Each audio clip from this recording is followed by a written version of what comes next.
जय हिंद दोस्तों, आप सभी का हमारे YouTube चैनल विद्यालय एजुकेशन में स्वागत है। मैं सचिन आज पढ़ने के लिए यूपीपीएससी, आरओएआरओ और यूपी ट्रिपल एससी से संबंधित जितने भी एग्जाम होते हैं उसमें सब जिसमें भी जनरल स्टडीज के क्वेश्चन पूछे जाते हैं।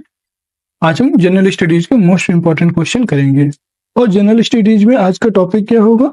वो है आपका आज का टॉपिक पॉलिटी। आज हम पॉलिटी के महत्वपूर्ण क्वेश्चन को सॉल्व करेंगे और ये सारे क्वेश्चन जो है न्यू एग्जाम पैटर्न पर आधारित रहेंगे। ठीक है, तो चलिए शुरू करते हैं आज के इस क्लास में।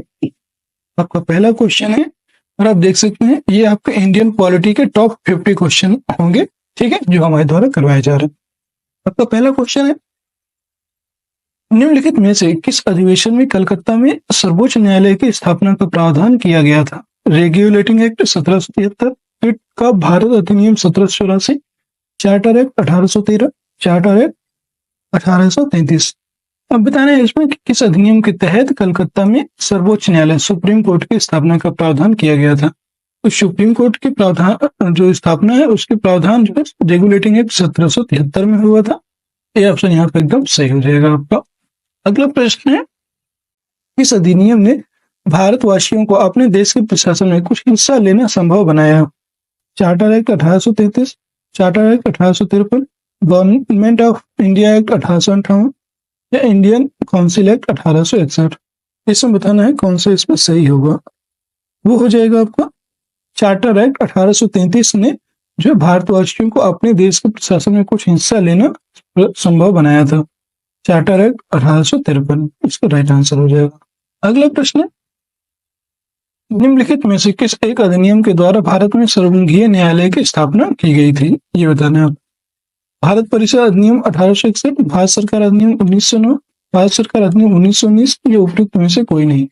अब बताना किस अधिनियम के द्वारा भारत में संघीय न्यायालय की स्थापना की गई थी? तो संघीय न्यायालय की जो स्थापना है वो इनमें से किसी के द्वारा नहीं की गई थी। ठीक है, डी ऑप्शन यहाँ पे सही हो जाएगा।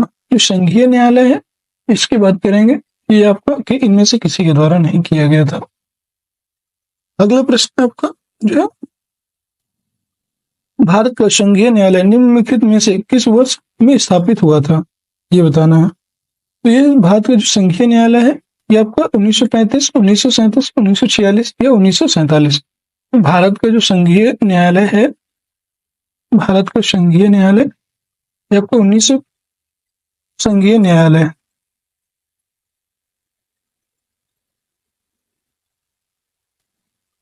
ये आपका 1937 में स्थापित हुआ था। याद रखना, ये ऑप्शन एकदम सही हो जाएगा। अगला प्रश्न है, केंद्र में द्वैध शासन किस अधिनियम के अंतर्गत स्थापित किया गया? केंद्र में द्वैध शासन 1919 का अधिनियम, भारत सरकार अधिनियम 1919, भारत सरकार अधिनियम 1935, भारत स्वतंत्रता अधिनियम 1947। इसका जो राइट आंसर हो जाएगा भारत सरकार अधिनियम 1935। भारत सरकार अधिनियम 1935 के द्वारा केंद्रों में द्वैध शासन जो है स्थापित किया गया और प्रांतों में द्वैध शासन भारत सरकार अधिनियम 1919 के द्वारा स्थापित किया था। प्रांतों में द्वैध शासन याद रखिएगा। और 1909 का जो अधिनियम है मार्ले मिंटो सुधार, ये मार्ले मिंटो सुधार था।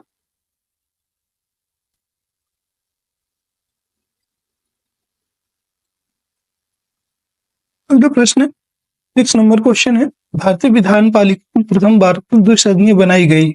1892 के भारतीय काउंसिल एक्ट द्वारा, 1909 के भारतीय काउंसिल एक्ट द्वारा, 1919 के भारत सरकार अधिनियम द्वारा या 1935 के भारत सरकार अधिनियम द्वारा। इसमें मतलब भारतीय विधान पालिका की बात की गई। ये आपका जो है 1919 के भारत सरकार अधिनियम के द्वारा जो है विधान पालिका अधिनियम प्रथम बार बनाया गया था।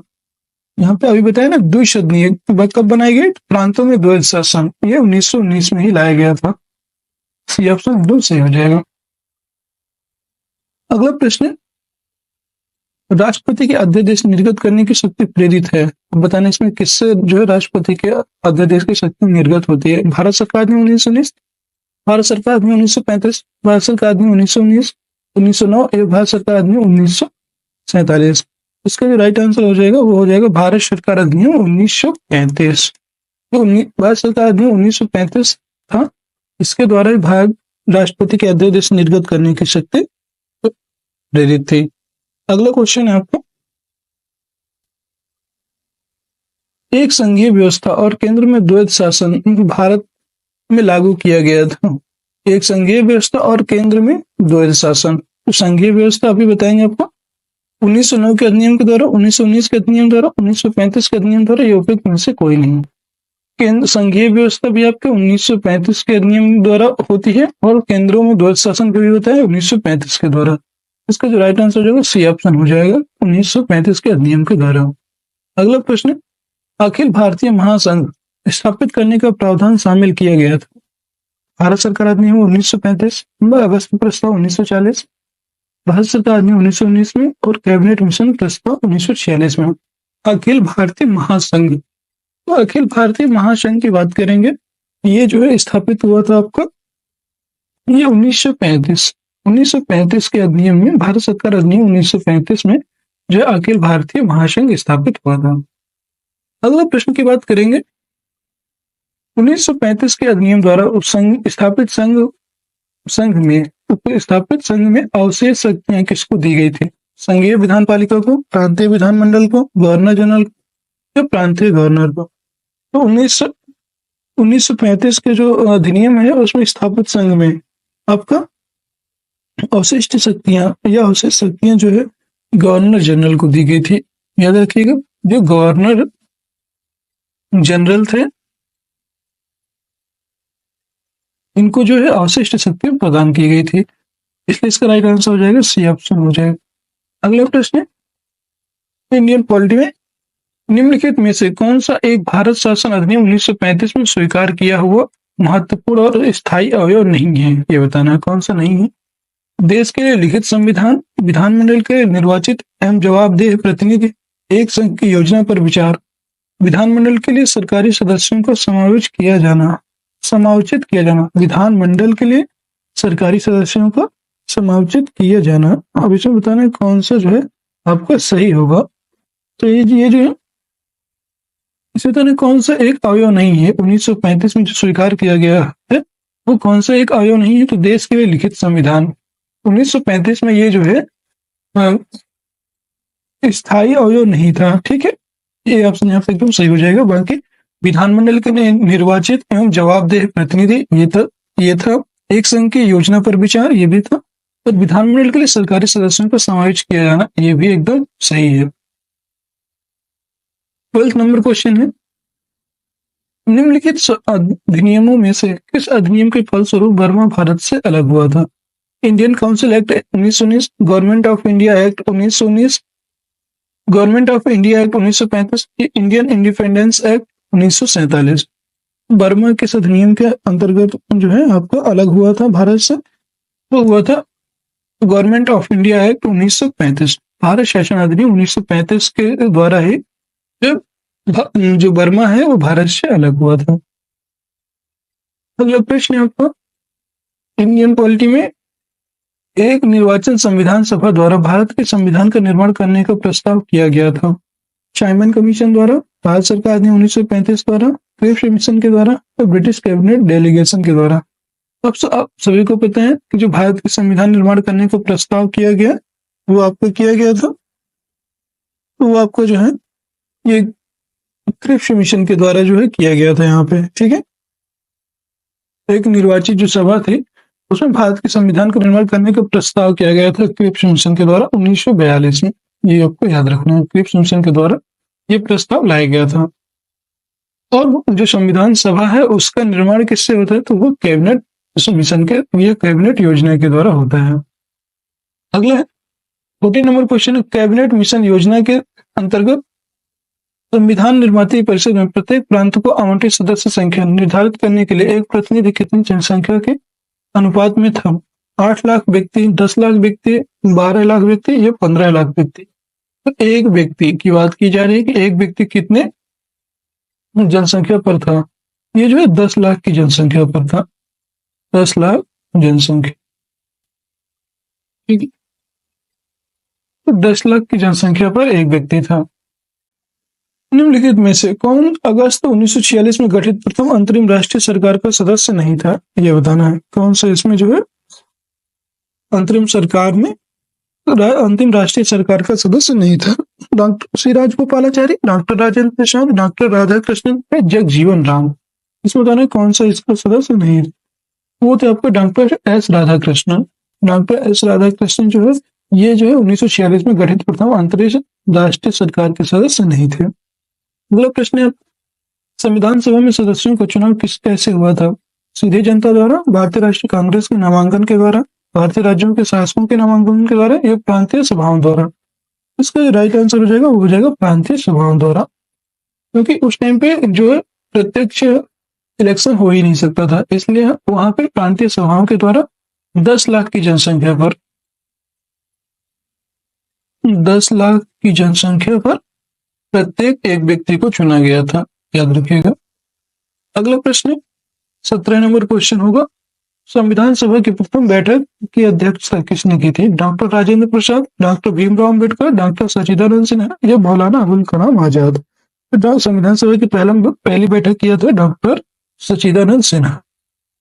और संविधान सभा की पहली बैठक की बात करेंगे, ये कब हुई थी? ये हुई थी 9 दिसंबर 1946 को, ठीक है। और उस समय जो है डॉक्टर सच्चिदानंद सिन्हा जो थे वो एक अस्थायी अध्यक्ष थे, अस्थायी अध्यक्ष, याद रखिएगा। अगला प्रश्न, भारतीय संविधान सभा के उद्घाटन अधिवेशन की अध्यक्षता की गई थी डॉक्टर राजेंद्र प्रसाद द्वारा, डॉक्टर सच्चिदानंद सिन्हा द्वारा, डॉक्टर बी आर अम्बेडकर के द्वारा या पंडित जवाहरलाल नेहरू जी के द्वारा? इसमें बताना है किसके द्वारा ये जो है किया गया था। ये जो है भारतीय संविधान सभा के उद्घाटन अधिवेशन की अध्यक्षता भी डॉक्टर सच्चिदानंद सिन्हा जी के द्वारा किया गया था। इसका राइट आंसर हो जाएगा बी ऑप्शन। अगला प्रश्न है, भारतीय संविधान सभा की स्थापना की गई थी 10 जून 1946 को, 9 दिसंबर 1946 को, 26 नवंबर 1949 को या 26 दिसंबर 1949 को? तो अभी आपको बताया कि जो भारतीय संविधान की सभा की स्थापना है वो 9 दिसंबर 1946 ईस्वी को की गई थी। अभी आपका नंबर सही हो जाएगा। अगला प्रश्न है आपका, संविधान सभा का गठन हुआ था, इसमें बताना संविधान सभा का गठन कब हुआ था? तो संविधान सभा का गठन हुआ था दिसंबर 1946, दिसंबर 1948, नवंबर 1950, दिसंबर 1951। अभी बताया आपको जस्ट इसके पहले इस संविधान सभा का जो गठन है वो 9 दिसंबर 1946 को प्रारंभ हुआ, इसलिए दिसंबर 1946 आपका सही हो जाएगा ये ऑप्शन। अगला प्रश्न है, भारत की संविधान सभा का प्रथम अधिवेशन कब शुरू हुआ? 10 जून 1946, 9 दिसंबर 1946, 19 नवंबर 1947 से 30 जून 1949। इसका जो राइट आंसर हो जाएगा वो हो जाएगा प्रथम अधिवेशन। प्रथम अधिवेशन डॉक्टर सच्चिदानंद सिन्हा जी के द्वारा किया गया था और ये 9 दिसंबर 1946 को हुआ था, ठीक है। अगला है, भारतीय संविधान सभा की पहली बैठक कब हुई थी? ये बताना आपको। 26 जनवरी 1950, 15 अगस्त 1947, 9 दिसंबर 1946 या 19 नवंबर 1949? इसका जो राइट आंसर हो जाएगा वो हो जाएगा आपको भारतीय संविधान की सभा की पहली बैठक कब हुई थी? भारतीय संविधान सभा की पहली बैठक की बात करेंगे, ये भी 9 दिसंबर 1946 को हुई।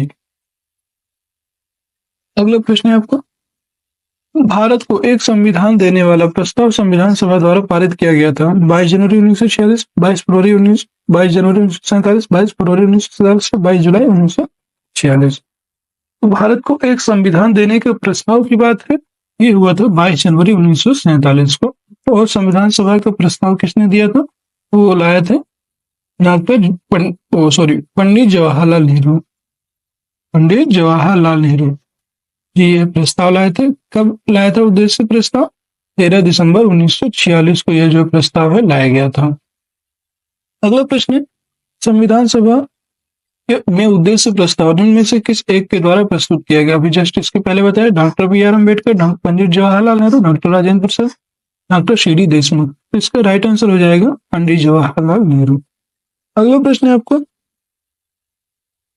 अगला प्रश्न देखेंगे यहाँ पे 25 नंबर क्वेश्चन है कि भारतीय संविधान को बनाने हेतु भारतीय सभा के कुल कितने अधिवेशन हुए थे? 7, 9, 12 15। ये बहुत इंपॉर्टेंट है, यहाँ बताना आपको कितने अधिवेशन टोटल हुए थे।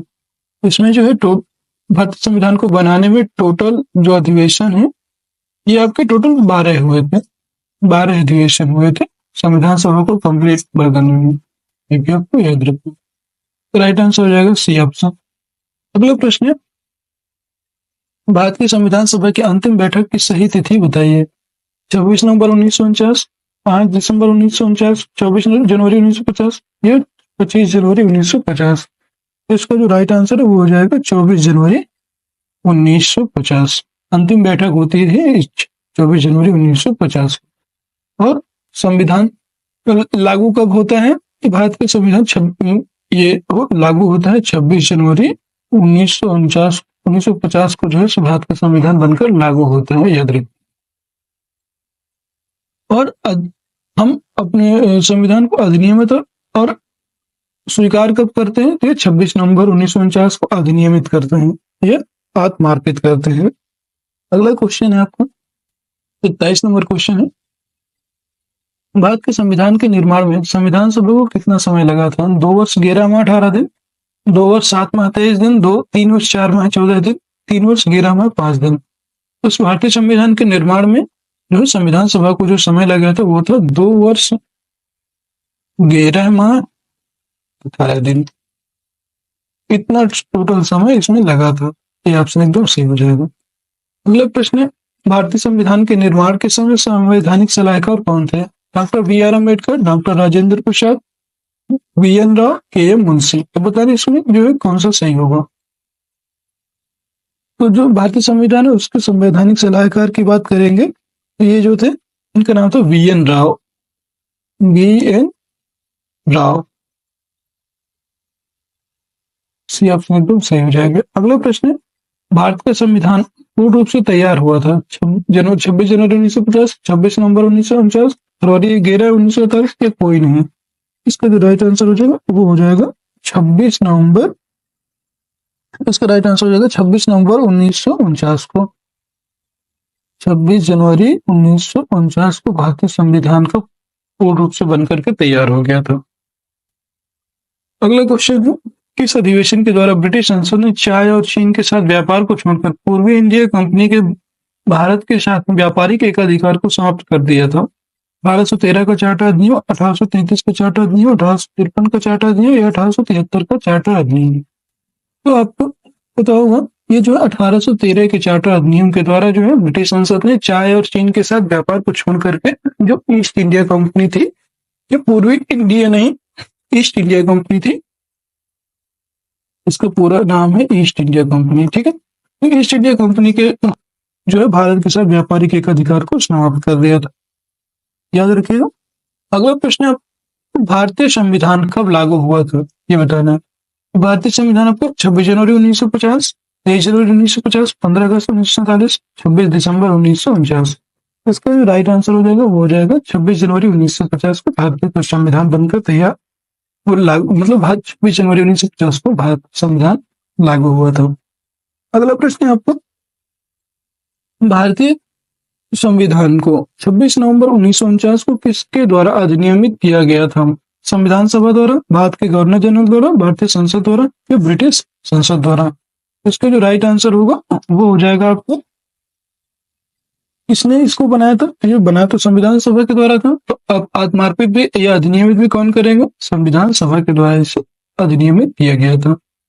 अगला प्रश्न है, भारत का संविधान अंगीकृत एवं अधिनियमित हुआ था 26 जनवरी 1950, फरवरी 11 1948, नवंबर 6 26 1949, फरवरी में से किसी तिथि को नहीं।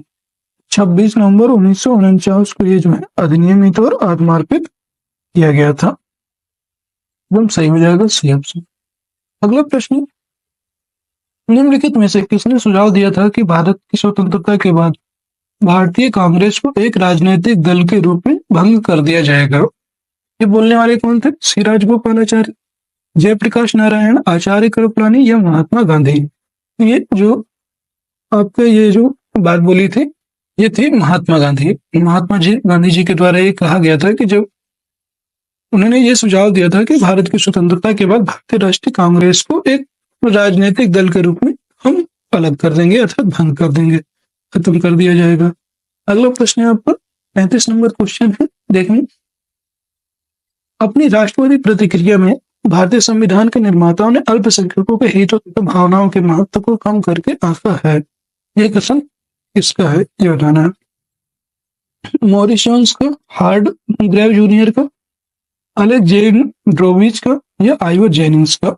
अपनी राष्ट्रवादी प्रतिक्रिया में भारतीय संविधान के निर्माताओं ने अल्पसंख्यकों के हितों तथा भावनाओं के महत्व को कम करके आंका है।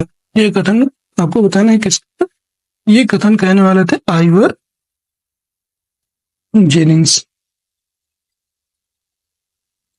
इसका राइट आंसर हो जाएगा डी ऑप्शन, आइवर जेनिंग्स। अगला प्रश्न है आपको,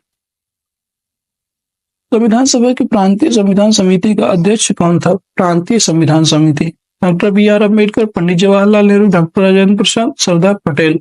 प्रांतीय समिति के जो अध्यक्ष थे वो थे आपके यहाँ पे सरदार पटेल। सरदार वल्लभ भाई पटेल जो प्रांतीय संविधान समिति के अध्यक्ष थे, और डॉक्टर राजेंद्र प्रसाद ये जो है संचालन समिति के अध्यक्ष थे। संचालन समिति के अध्यक्ष थे डॉक्टर राजेंद्र प्रसाद। पंडित जवाहरलाल नेहरू जो है ये आपके संघ समिति के अध्यक्ष। अगला प्रश्न है आपको,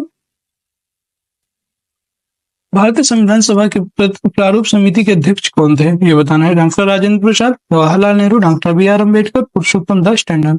प्रारूप समिति ड्राफ्टिंग कमेटी के अध्यक्ष थे वो थे आपके डॉक्टर बी आर अम्बेडकर। अगला प्रश्न है आपका, संविधान पांडुलेखन समिति का निम्न में से कौन सदस्य नहीं था।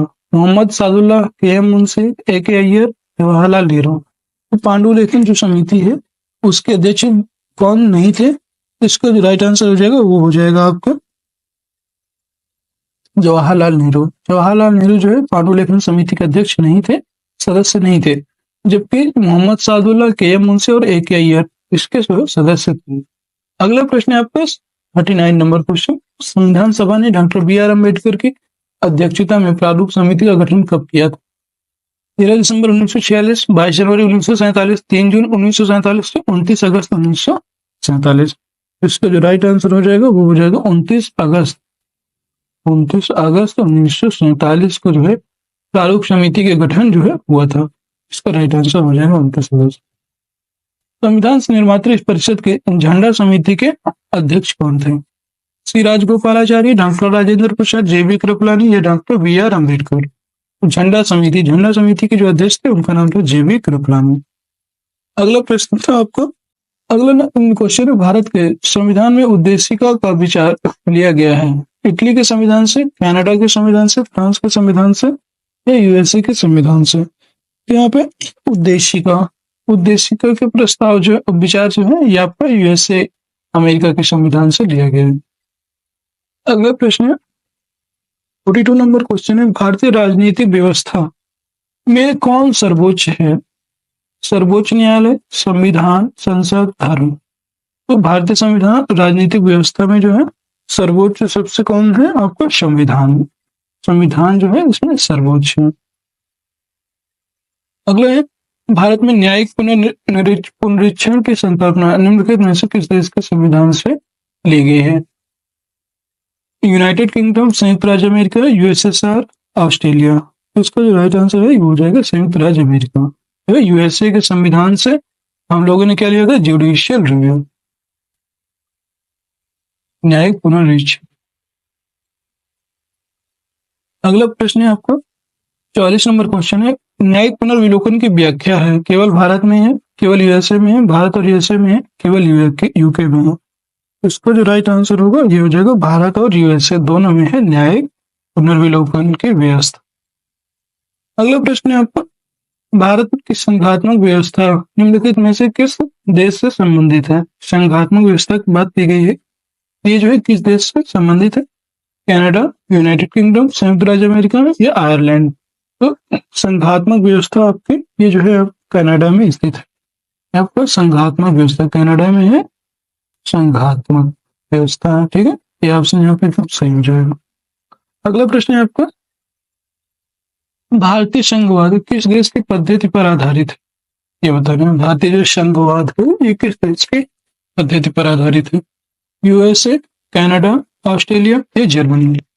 जो तो यहाँ पे भारतीय जो संघवाद था ये आपका जो है कनाडा के संविधान पर आधारित है, कनाडा के संघवाद पर जो है आधारित है।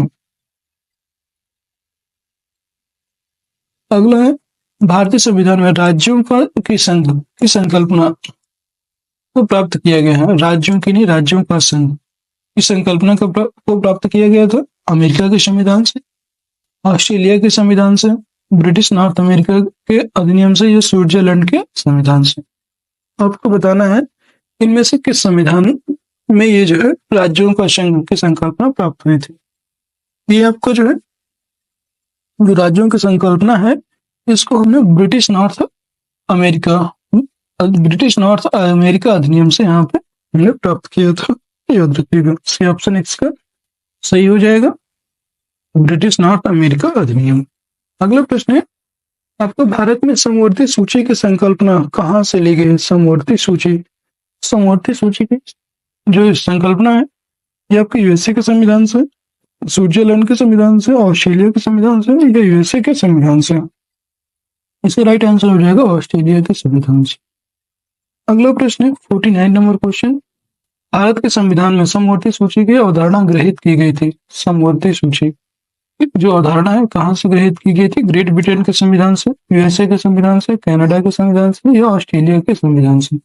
इसका जो राइट आंसर हो जाएगा वो हो जाएगा ऑस्ट्रेलिया के संविधान से समवर्ती सूची।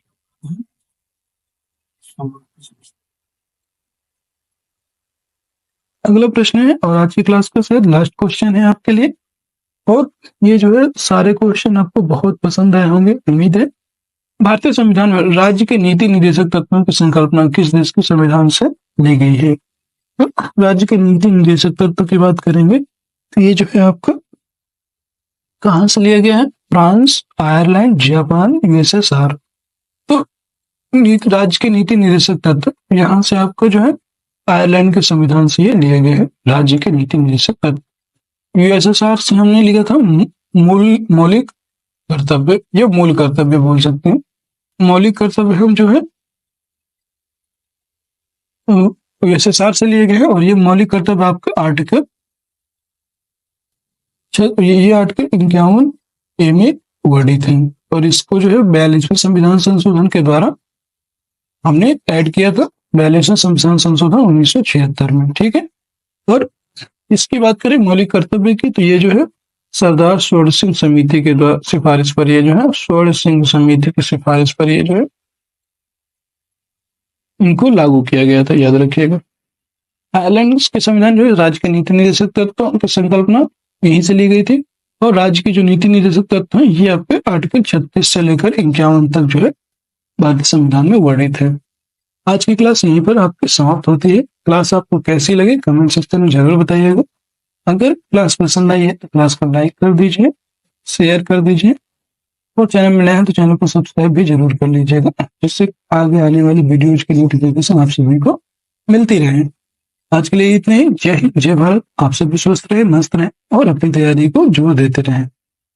जय हिंद, जय भारत।